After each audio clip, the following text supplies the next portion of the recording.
వడదెబ్బ నివారణ హోమియో మందును ఉచితంగా పంపిణీ చేపడుతున్నట్లు ప్రముఖ హోమియో వైద్యులు డాక్టర్ కాళీ ప్రసాదరావు తెలిపారు. ఎండల తీవ్రత పెరిగిపోతున్నందున వడదెబ్బ నుంచి కాపాడుకునేందుకు హోమియో మందు బాగా పనిచేస్తుందన్నారు. సిద్దిపేట జిల్లా కేంద్రంలోని విజయ హోమియో క్లినిక్ లో వారు ఎస్ఎక్స్ న్యూస్ తో మాట్లాడారు.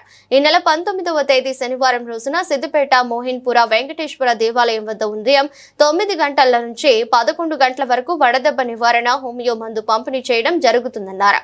ప్రజలు సద్వినియోగం చేసుకోవాలని కోరుతున్నారు. సిద్దిపేట పట్టణ పురప్రముఖులకు తెలియజేయదేమనగా ప్రజల సౌకర్యార్థమై సిద్దిపేటలో ఈ వడదెబ్బ నివారణ మందు ఉచితంగా పంపిణీ చేయబడుతుంది. మోయిన్పుర వెంకటేశ్వర ఆలయం దగ్గర ఉదయం 9 గంటల నుంచి 11 గంటల వరకు 2 గంటలు కార్యక్రమం పెట్టుకున్నాము. ఈ ప్రజలందరూ ఈ యొక్క వడదెబ్బ నివారణ మందును ఉపయోగించుకొని స్వస్థత చేకూర్చుకోగలరని మేము సిటీ ఛానల్ ద్వారా గానీ మా విజయ హోమియో క్లినిక్ ద్వారా గానీ మేము తెలియజేస్తున్నాం. ఎందుకంటే ఈ యొక్క మందు యొక్క ప్రాముఖ్యత ఏంటంటే ఇట్లాంటి ఎండలు తిరిగినా కూడా ఈ సోడియం క్లోరైడ్స్ పడిపోకుండా ఈ యొక్క మందు చాలా పనిచేస్తుంది. కాబట్టి అందరూ ఈ మందును వినియోగించుకొని స్వస్థత చేకూర్చుకొని తీసుకోగలరని నేను మా క్లినిక్ ద్వారా ప్రజలను కోరుతున్నాను.